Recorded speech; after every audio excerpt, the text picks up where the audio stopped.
So I'm going to be talking about land and grid impacts, but I thought I would first give a quick overview of the lab. So we're interested, as mentioned, on engineering and institutional challenges of the low carbon transition. So we spend a lot of time thinking about infrastructure planning, which many of you do in this room. But we also think a lot about institutional dynamics and political economy characteristics of those infrastructures. So we use some conventional engineering economic models we'll talk about today, planning optimization models and resource assessments. But we also think about political economy analyses, thinking about how markets are evolving in electricity sectors and particularly incomplete market transitions in certain geographies, geopolitical aspects of low carbon transitions, such as supply chains, as well as the role of state-owned enterprises in the transition. And we have a member of the lab in the audience there, so you can chat with her afterwards if you're interested in learning more. So we're all very familiar that by mid-century, we need to achieve close to net zero emissions. And by the latter half of this century, we need to start deploying negative emissions technologies at scale. What this basically means is that in this first set of decades, we need to have rapid penetration of renewables. We need to electrify many aspects of transportation and industry. And then negative emissions technologies, as you can see, most of the scenarios from IPCC 1.5 require negative emissions by the second half of this century. So this is really two big challenges that we need to think about. This talk is going to be a lot about renewable penetrations and achieving net zero. There's going to be some negative emissions in here, but knows that the energy system has a number of transitions that need to take place. Broadly, I would characterize this type of modeling as macro energy systems, where we think about very large spatial scales, over a wide range of temporal scales and spatial and energetic scales. And part of the interesting, I think, collection of folks that are in this MES space is thinking about how we consider all of these different very large phenomena in various modeling aspects. And so we'll talk about today one aspect where we're bringing in very high dimensional modeling to address a very particular question of renewable energy.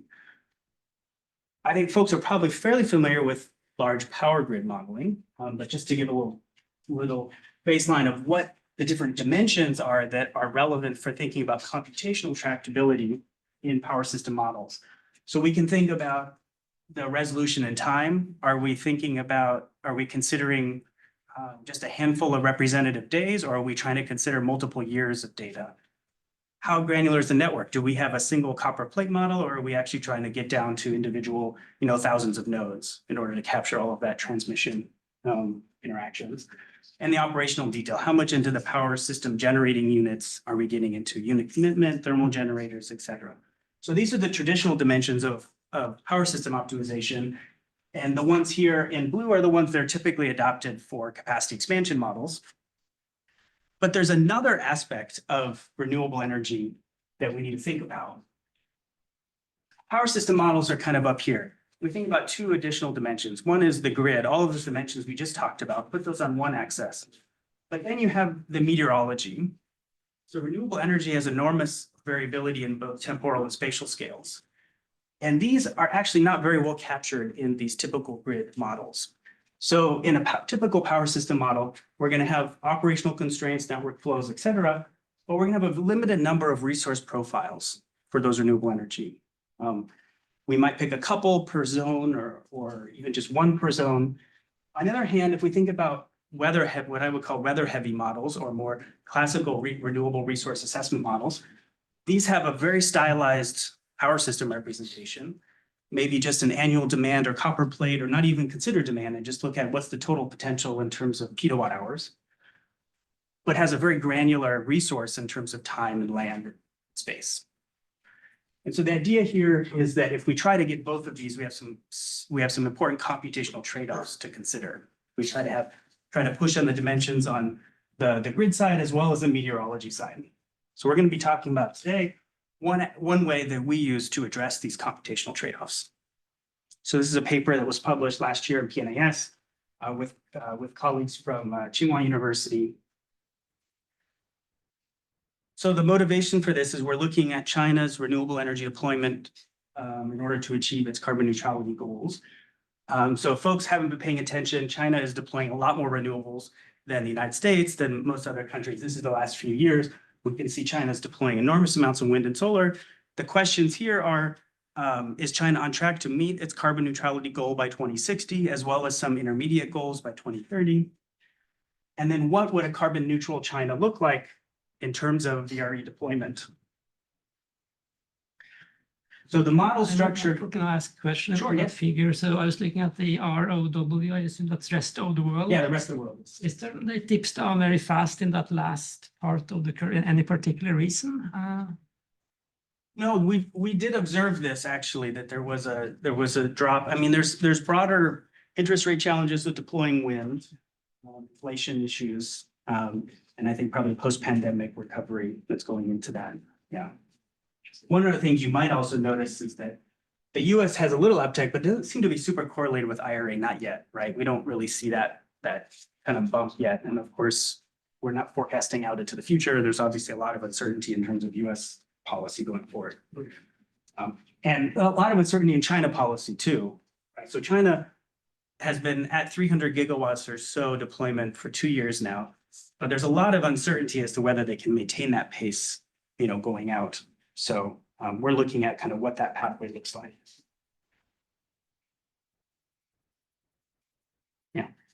Yeah, feel free to interrupt if you have other questions. Okay, so we're interested in capturing those renewable energy, meteorology, and land use characteristics together with these grid models. And so we developed this model that includes hourly constraints on electricity supply demands, provincial transmission between different load zones, but has a very granular land use and renewable resource assessment profiles driven by GEOS5. So we have highly spatially disaggregated land use that we then aggregate to our weather resolution, which is about 30 kilometers. And then each of those represents a decision variable in our model. And then we consider intra-provincial connection costs, transmission lines, et cetera, to connect renewable sites to major load centers. And then we have decision variables for transmission lines between provinces. We include a lot of the other standard parameters, and we can run this for a full year of supply demand data. Yeah. Just a quick question with the transmission lines, like are these existing capacities, or like are you assuming everything is greenfield and which transmission topologies will evolve in the future? So we start from current transmission capacity. We start from mostly 2020 data, and then we forecast out, or then we model out. So in terms of what the candidate lines are, we're mostly looking at existing. So provincial pairs, most every province that's adjacent to each other has some existing transmission. So we're building on top of that, and we can optimize around what type of voltage, is it AC or DC, and we pre-select some of those based on what the optimal is going to be and put those in the model, so we don't have to run all those different voltages. And then we consider a few new DC connections, so non-adjacent pairs in the future, which are given by current plans. So here are the capacity factors. Sorry, we're moving ahead. Here are the capacity factors for wind and for solar that are driving these models. And we have a significant amount of land use restrictions that we incorporate into the model. So we consider the classic land use, land cover, forests, urban areas, water bodies, all of those things. Those depend on solar versus wind, have different restrictions. We also did a careful look at all of the policy all the policies at the national level that might encourage or discourage renewables on certain types of land use cover. We also have a separate model that we look at remote sense data for distributed and rooftop data, and have certain parameterizations to allow those in the model, and consider offshore wind as well. And this is what the intra-provincial transmission situation looks like. So we have balancing at the power grid level at the provincial node level, but within provinces, we're interested in understanding, okay, if we build a renewable in this 30-kilometer block versus that 30-kilometer block, of course, the transmission costs will vary, right? So we have basically two steps to do this. So we first consider the small, what we call spur lines, which connect those individual wind farms to county load centers. and then trunk lines that connect those county load centers to the major provincial load centers. And those major provincial load centers are major cities or they're major high voltage DC terminals that ship power across the country. So these just represent adders on top of our renewable connection costs. They don't increase the computational complexity model, but we do need to consider this more detailed spatial model and resolving where those network connections would be. Yeah, another question. Sorry, just one more clarification. Yeah. Because as I understand it, it's like transmission can be built anywhere, but you also speak about land. Isn't there any land restrictions which would impede the deployment of transmission? We do not consider transmission siting. Okay. That's a different situation. Yeah. Yeah, we don't consider that in this model. We're considering that the land use restrictions on large scale renewables build out as well as distributed. Yeah, good question. Can you give us some idea of how many nodes are there in each of the steps? Like how many major load centers? Oh, how many major load centers? That's a good question. I think there's about three to eight load centers per province, 30 or so provinces. County level, there's going to be several hundred, maybe 500 or so. Yeah. And then in terms of total cells, several thousand. I'm thinking like four or 5,000. I don't remember the exact number. No clarifying question. So it seems like this is about transmission within each province. Oh, sorry. Do you have like an overlay of transmission between provinces? Oh, I don't, I have a slide later on the results. Okay. When we get to the interprovincial transmission. I see. Yes. Okay. So this was just a snapshot of what the results look like. So total annual demand, these are exogenous. So we set total annual demand by 2060 of 15 kilowatt hours, 15 and a half. We get these generation shares among the various resources. And as I mentioned, we include a little bit of negative emissions, but we do a little bit of analysis on what this means, the bioenergy with CCS, what this means in terms of the locations, but actually is a fairly small deployment, less than 100 gigawatts. So we don't actually see a lot of land impacts associated with this. This was based on another more granular bio study. So with that, plus partial capture on the CCS, this gets us to a net negative power system to offset positive emissions in other sectors. So China could achieve net zero carbon neutrality in 2060. Yes. Sorry, another transmission question. Mhm. And then this is kind of related to your point about the institutional organization. Sure. So I know that like in the US, there's a lot of interconnection queue bottleneck, and some of that is driven by like contingency line upgrade costs. Could you comment on whether that is easier to solve in China and like whether or not like that interconnection process is like reflected in the spur and trunk method? Great. We did not include any institutional features of the transmission line siting or planning in this. We included transmission planning upgrades from existing lines, as well as sort of basically we can expand upon existing capacities, existing intra-provincial transfer capacities, and then some new non-adjacent connections on HVDC. No, we're not modeling the queue. And I argue probably the reason the queue is so large is not because of all of the contingency analyses, right? It's just because they can't solve cost allocation problems, right? That's the fundamental problem. That is much more muted in China because these are largely the same grid company. So the cost allocation issue is a little bit different. I'm sorry. Just keeps going ahead on its own. It really wants to see the rest of the slide. Okay, yeah. Another question, yeah. Sorry, just one more clarification, but this time it's related to the CCS. Is the deployment of CCS resolved spatially? And if it is, what are the parameters that drive the deployment of CCS in one province or the other? Are you considering the saline aquifer like layout or the geospatial characteristics about that? No, Okay. we're not considering those. So one important aspect is we are optimizing wind and solar transmission and storage. We are not co-optimizing all of the other resources, right? So we have CCS and we have other generating sources exogenously specified so that we can meet broad net zero targets as well as other considerations in other sectors. So CCS here is essentially, the coal CCS in particular, is only deployed for district heating purposes. because there's already a lot of sunk costs in district heating networks. And the assumption is that it would be more expensive to dig those up and electrify with a lot of end use heat pumps. So we'll keep the existing heating grid and we'll decarbonize the energy source. That's the assumption going in. Part of that, I think, actually may underlie some institutional features, right? Which is that, you know, there's no assumption or no reasonable assumption that China operates on the least cost planning model when it does long-term thinking, right? There's a lot of other considerations like energy security and other things that go into its choice of resources. So we consider some of those exogenously specified. And in the next extension of this, we'll talk about later, we do endogenize some of those decisions of CCS retrofits and other ways to meet emissions targets. And we still get some CCS built in that. But we don't do that in this 2060 snapshot.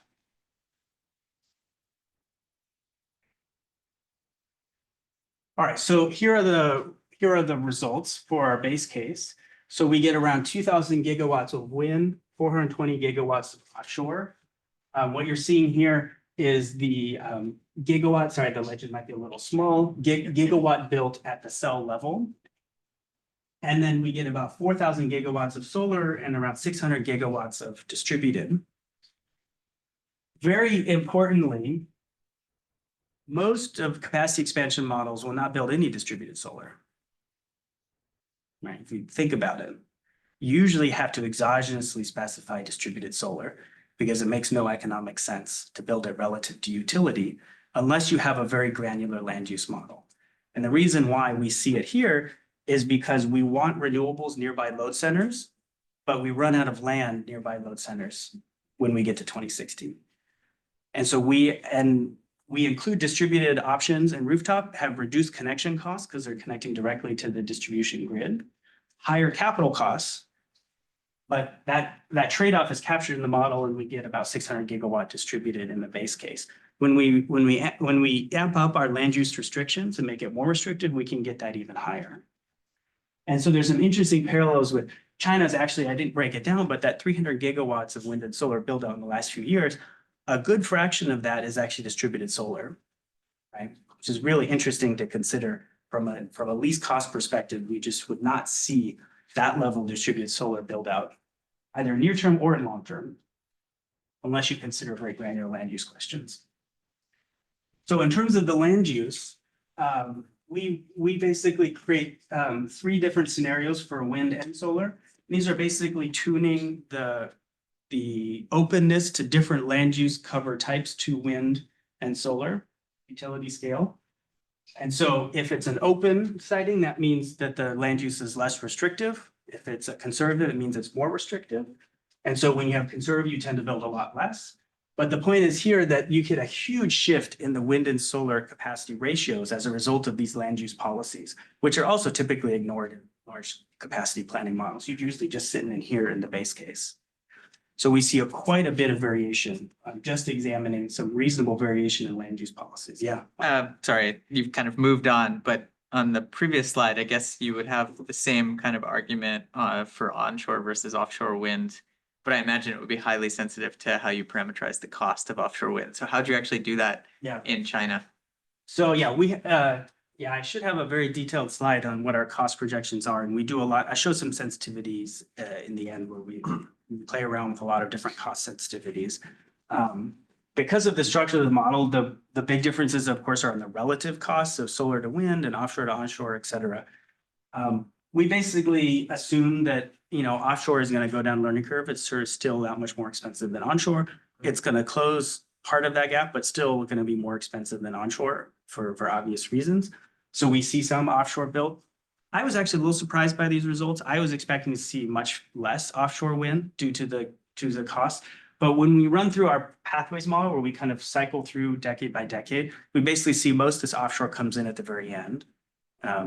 And the reason for that is that it is a lot more expensive than onshore, but it provides some very unique advantages in terms of more sustained and consistent capacity factors, carrying hours when you need it, and it addresses some land use considerations, right? Onshore land, wind, land use considerations, yeah. Oh, slightly related question. So I see there's a map insert of like the island south of like Hainan Island. We don't model those. Oh, okay. Yeah, these are just insets, yeah.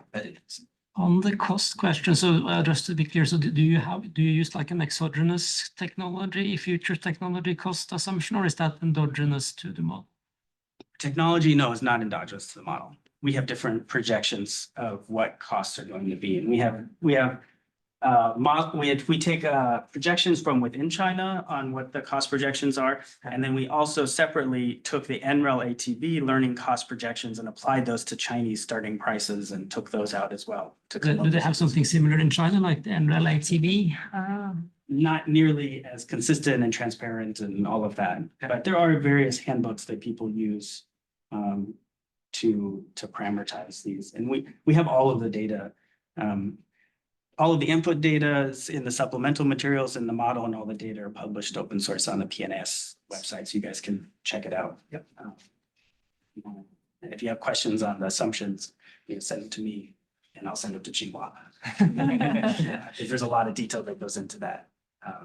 Or ask my lab member who's spending a lot of time thinking about data right now.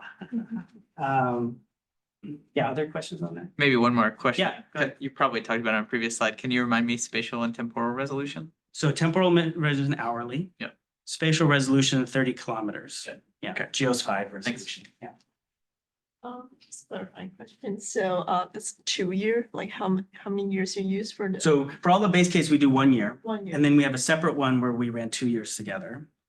That's very difficult to run. It's the catalog, like every two. No, this is a snapshot. That's not- The snapshot 2060. I'm gonna show you another analysis where we run through decade by decade. Where we solve each of those myopically. Oh, I'll get to that. And do you constrain, what's the constraint of like, emissions or something? Do you constrain? No, well, we have so because we exogenously specified all the emissions producing generating technologies, we don't really have to put in any emission. I mean, essentially the emissions target is this. This is the emissions target. Yeah, in 2060.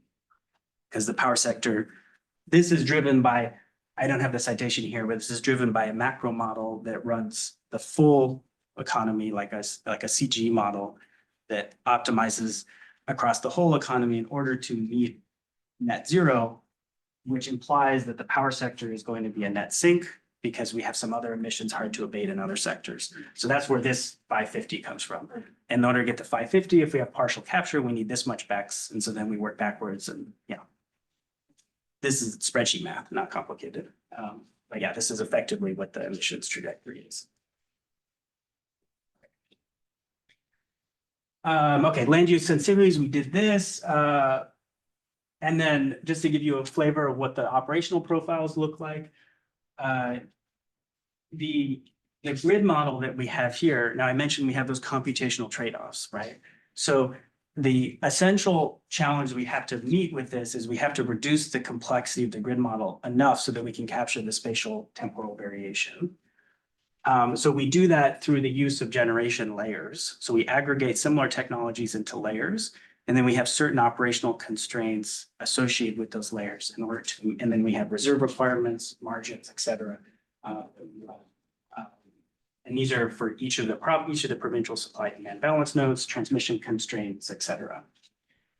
Yeah, I think I forgot to mention, but I think we have about 30 million variables. Maybe that was on a previous slide as a result of this model. So it's it's basic. It's like 300 gigabytes of memory to solve. So it's kind of at the edge of what we can do on our cluster. We could probably amp it up just a little bit more, but we're kind of takes about like half a day or a day to solve. Okay, transmission. This is your question. Interprovincial transmission networks. So these are flows in terms of energy and then builds in terms of capacity. So the top line messages are that transmission capacity basically doubles compared to where we are today.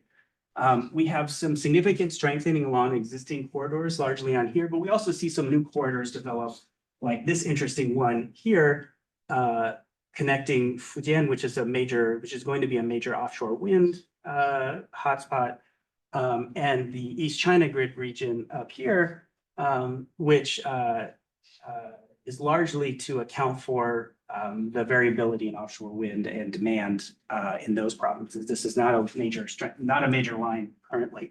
So we get some new lines built out, but a lot of strengthening of existing lines. And one additional aspect on the land use, which is really interesting to consider, is in our base case, we calculated these installation fractions. So this is a fraction of the available land for siting, right?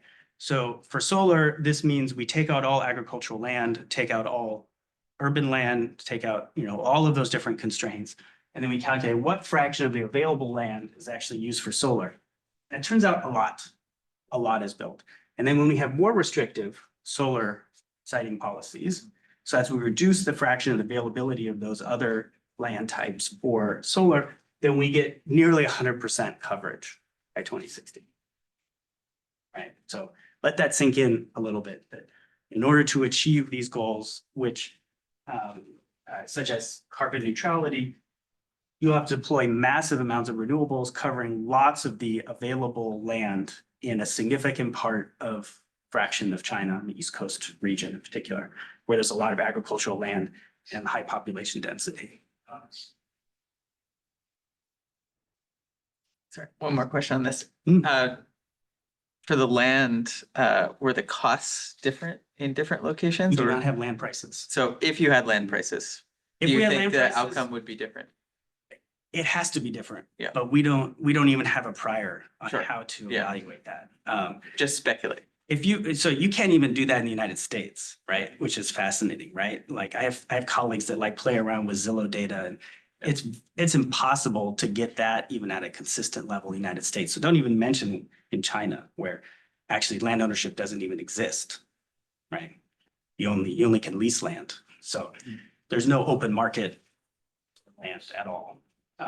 If I had to speculate, I would say that it would push more renewables away from these high demand centers. Maybe, I don't know, there's going to be some interesting institutional questions. So like when I spent some time doing like field work down in southern China, local governments have like a really important trade-off that they have. They may have a piece of land, like a little bit of land left, right? They can build a solar plant there and take up that land for 20 years and generate a nice bump at the beginning, but very little revenues after that. Yeah. Or they can hold on to that land and maybe something better is going to come along, like a factory that's going to generate a lot more recurring revenue and jobs, et cetera. So they have a really hard time optimizing that. And they would honestly much prefer not to lay down that land and fix it and remove their options later. Yeah, I guess the reason. That's sort of implicit value of land. I mean, related to that, so I would have expected more build out in the western, in the left Well, part. there is a lot of build out. This is just as a fraction of available land, because there's enormous available land, because Yeah. it's not very populated. It's arid, so there's a lot of non-agricultural land to build on.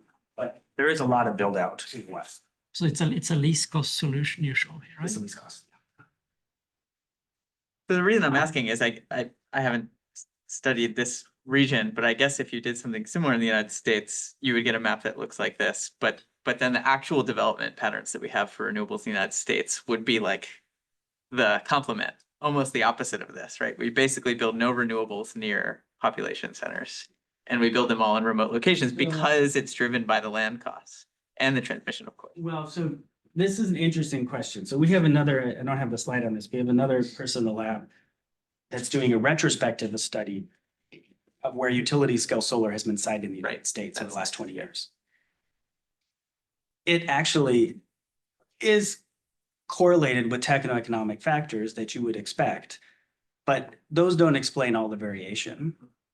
Actually, some socio-political factors do have significant explanations for this. So we think, there's a great plot of land, it's cheap, et cetera, but if the state has restrictive siting policies or the county has restrictive zoning policies, you're not going to build it there. If you're a developer, you're actually looking for where's the easiest place to build. And you may overweight those factors compared to, I'm going to minimize land cost and minimize slope and maximize GHI or whatever, right? So actually, we find some really interesting patterns in the United States, historical deployment, that I think are really important for us to consider when we're just driving our models of techno-economics and assume the world is just going to build it the way that we optimally say they should. because that does not explain the last 30 years of renewable deployment in the United States completely. There are, of course, some cases where it does, but it does not explain it completely. Okay, so sensitivity. So we ran a battery of sensitivities and a variety of different costs, et cetera. What I'm showing here, I have two slides for this. One is the storage capacity is on the top here. So you see storage depends a lot on kind of essentially how much solar you're building leads to how much storage you need. And the solar and wind are driven by a variety of different cost assumptions. So these are land use assumptions, CapEx assumptions, different storage options, different amounts of nuclear and coal CCS, different demands, different emissions profiles, negative emission profiles. So a lot to dig into, but I wanted to focus on just one, which is the renewable profiles. So we ran, again, we have a 30-kilometer resolution for our renewables, which is a lot more granular than most capacity expansion models.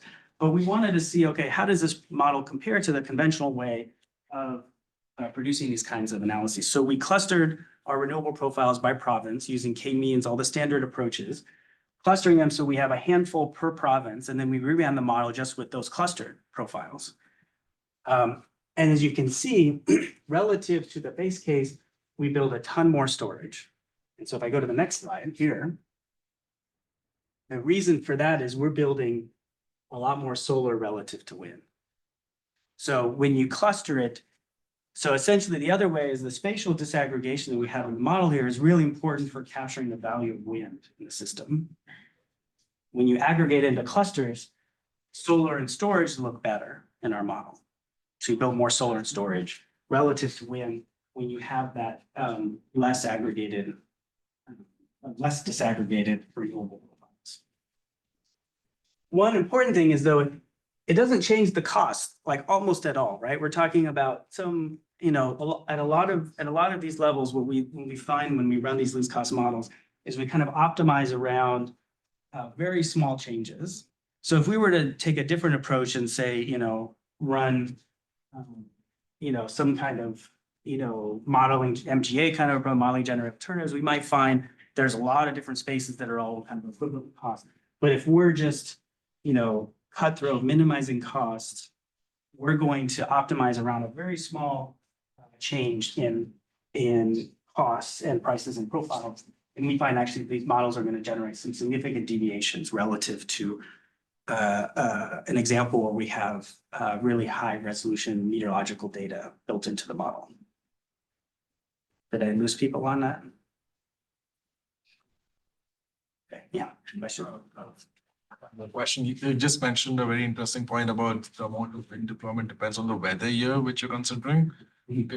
Maybe I've missed this, but could you like comment on the weather years that we use? Like, is it just 1 year or are you Yes. using again? So we ran 1 year. No, it's a very important point. So we only can run 1 year of data with the model because already 30 million variables. We have a 2-year weather, I can't remember which, oh, here it is, this last one.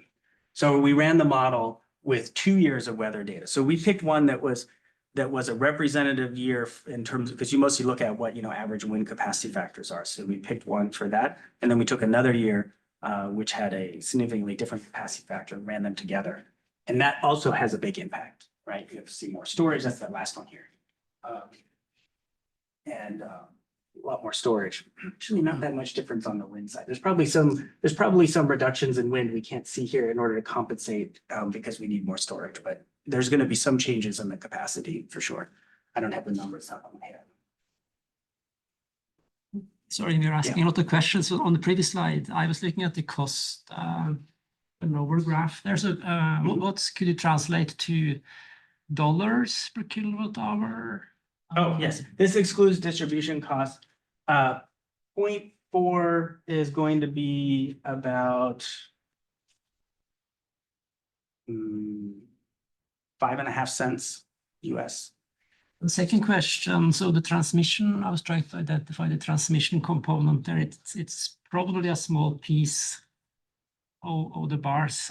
Oh, yes, because this is levelized, right? We take all the transmission and then we allocate to all electricity. So Yes. I'm not surprised by these numbers, right? Most systems will show transmission costs are not the largest Yeah, I fraction. tend to see the same in US European studies.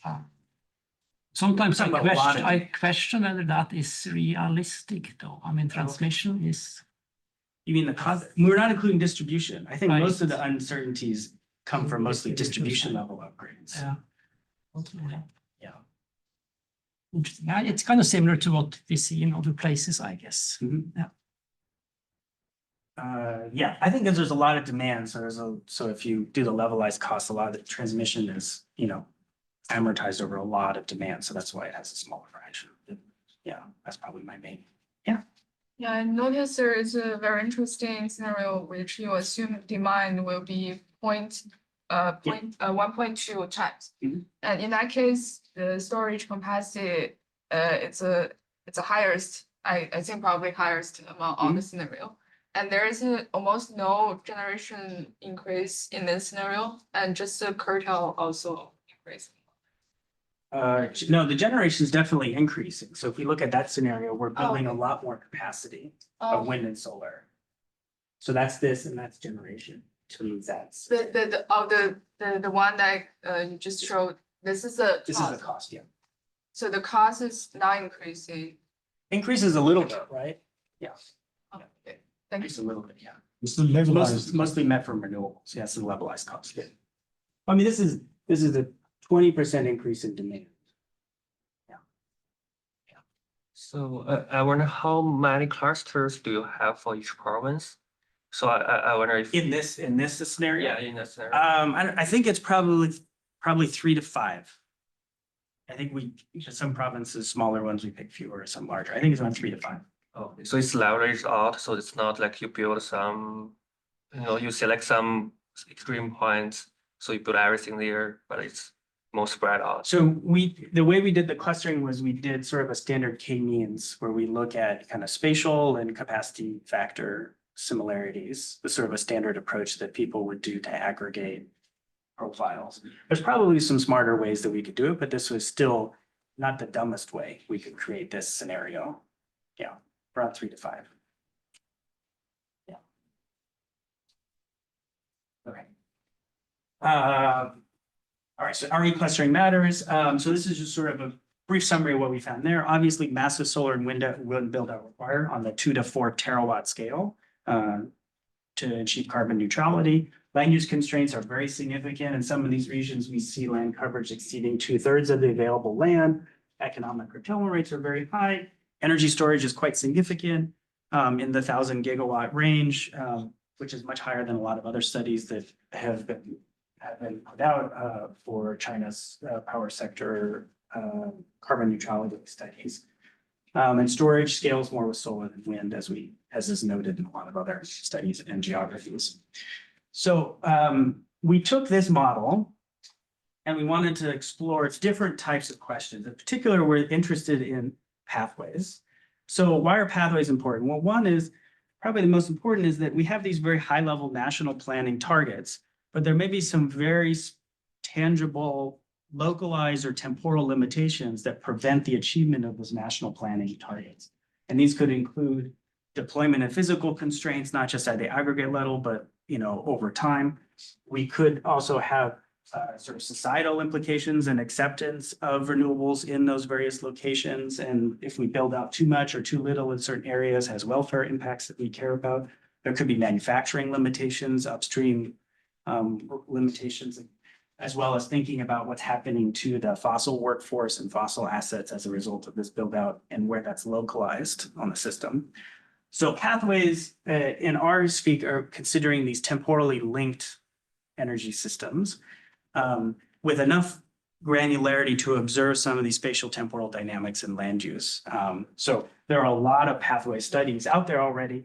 Most of them, I would say, use IAMs, integrated assessment models, which are very aggregate models and do not include the level of power system operations that we have here, nor the land use characteristics that we're considering.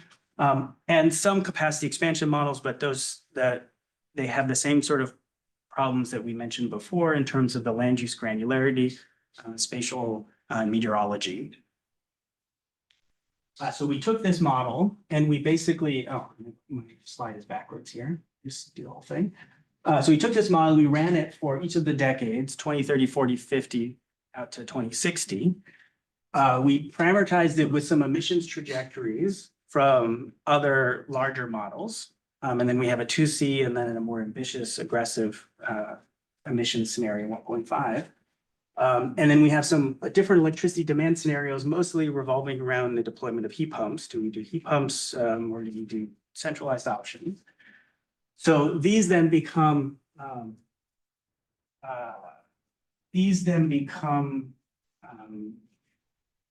constraints on our model emissions targets. And we generally find that cost declines will drive the RE deployment closer to demand centers over time, which we saw in the land use characteristics start to build out a lot of that renewables right next to those demand centers to kind of eke out that last little bit as we get closer to 2060. The coastal provinces face the increasing land use pressures as we saw in the snapshot model, but that the deployment in terms of the manufacturing rates appear to be sufficient in order to meet demand. And so we can see that here. So our deployment rates, this is deployment rates for solar, wind, and storage for a variety of scenarios relative to an historical baseline. So we start to see that kind of the medium-term deployment rates are well within historical ranges. But as we go out in the second half of this decarbonization pathway, then we start to see some significant deployment. Wind is a little bit different. So we start to see some substantial exceeding of historical deployment rates in order to achieve carbon neutrality. We also used this model to conduct a more granular near-term assessment. So as folks may be aware, countries are preparing now their second submission to the Paris Agreement of their nationally determined contributions, which will set their 2035 climate targets. Right now, every country has a 2030 target. So we wanted to think about what kinds of targets could China put together for 2035. And we use the same type of model, but we reduce this myopic decision-making down to 5 years. So we have a 2030 model and then a 2035 model. And we basically parameterize it with a 2030 baseline where we assume that there is less decision-making space for the model, more things are baked in, and then we allow more uncertainty to propagate out to the second period, 30 to 35. Those are what we're calling scenarios. And we have 2C and 1.5 and greater and less than 2C pathway scenarios here. And basically what we find is that if we just look at the wind and solar as a fraction of generation shares, it goes up from about 18% to 41 to 46% by 2030, and then into the 50% range by 2035. These are least costs, they're within historical deployment limits, they consider these emissions trajectories, et cetera. So the conclusion from this is that a 50% renewable energy 50% wind and solar share by 2035 would be reasonable within a cost and in line with emissions targets for a 2035 target setting. Yeah, and I'll close here with just sort of discussions and future work. As we've kind of intimated here and talked a little bit about the institutions and the socio-political factors are kind of really important next steps for this type of work. I think the techno-economics and all of them right here are still really important to consider, but these aspects also introduce novel computational trade-offs in the model. And essentially we have this trade-off between the representation of the engineering system and then the decision-making space that exists from political and economic institutions. And this generates potentially a lot of nonlinearities, also a lot of endogeneity.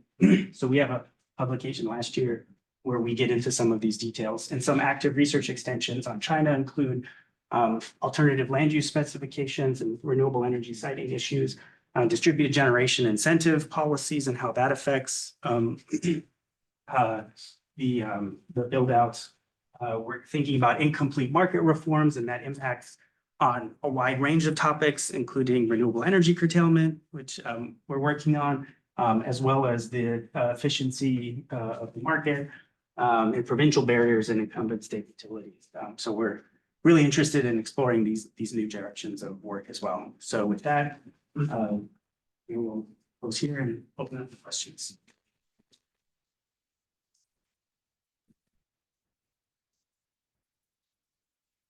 So I wonder, did you consider any demand flexibility in the model? Like perhaps coming from lights to UT, refills, or some other sources? No, it's a great question. It's fairly coarse in this model. Yeah. We have some non-served energy penalties, but we're not getting into the details of optimizing charging schedules. I would say that's a big blind spot, just globally, but in China as well. We have another paper that we're still trying to land someplace that gets into some of those details, looking at basically power to gas, hydrogen, EVs, as well as demand response, load, peak load reduction and load shifting. And it can change some parameters. Like I think if we look at kind of the total transition costs of like moving from a BAU to a net zero world, I think that net zero power sector, those results showed that introducing all those demand flexibility could reduce those costs by about 20%. That's the increment could reduce that. I think there's definitely some areas to include there. Yeah. So do you think that the hourly power balance is accurate enough to reflect the actual flexibility lead in the power system? So we have the maybe frequency problem, the voltage control problem. I don't think that maybe the hourly power balance could describe this kind of problem in detail to solve. I think that's an active area of debate. I would say virtually every capacity expansion problem ignores that. Yeah. And there's one model out of China in Tsinghua, where they're very adamant that this inertia and frequency frequency problem is important, and they have parameterizations for that. So that's more of a classic, like include some representation of what resources can provide in terms of inertial balance and set it as a constraint. So that's a Zhou et al. 2022. Maybe you're familiar with the paper that does this for China. I think that it's an interesting question to explore. I'm not super convinced that a hard constraint on inertia from generators is necessary. I think there's a lot of active work on synthetic inertia, a lot of active work on batteries providing very fast response. And so I think there's an interesting, and if you look at where, reserve market today that provide these, they're very shallow, right? There's not a whole lot of resources that play around in that today, because there's actually not that much that needs to be provided. Now, of course, that's going to increase over time and the amount of resources that can provide it. So you'd expect those prices, the clearing prices for those to go up. But yeah, I don't know. I'm not super convinced that I need to totally change the model to incorporate those dynamics, but I'm very interested in learning more of connecting that to a macro model and saying, okay, does this have a measurable impact on how much we deploy? Or is it kind of, tinkering around the edges? Maybe you already know the answer. Waiting to explore. Okay, yes. Well, it's worth exploring. Yeah, I'll start with the Zhou et al. Paper. I think they're the first, yeah. But Oh, go ahead, please. thank you first for your excellent talk today. And I have several questions about, one is, when you do the long-term projection, do you consider the impact of climate change on the long-term transition of, one is climate factors like wind and irradiation, and the other is the impact on the land and also water. Yeah, this is the first question. And the second one is, do you have any ideas on how to consider the land computation between the different use like renewable energy and other industries and sectors when we do like such research? Yeah. Yeah. Thank you. So, no, great question. The first one, no, we're not getting super sophisticated in terms of climate projections in this analysis. I think that's really important to consider in the future for sure. I think we have some experts in the room already that have been thinking about this question. And I think it could be quite interesting to explore how that changes wind patterns over China spatially. Time could have some impacts. in terms of land conflicts, what we looked at here was what existing land cover is. So, you know, is the existing land cover built up area, which would include urban and industrial facilities? Is it agricultural land? Forest? Is it some other more marginal land? So we're looking and we have ascribed different factors to what those are. We don't do an actual equilibrium to say, okay, what's the best use of this individual plot of land? That would be way beyond the scope of what we can model in here and would require some sense of what land prices and the opportunity cost of land in different places would be. I think it's a fascinating analysis. You need enormous amounts of data to make it. Otherwise, you just kind of have to make up a lot of data and run it through the model.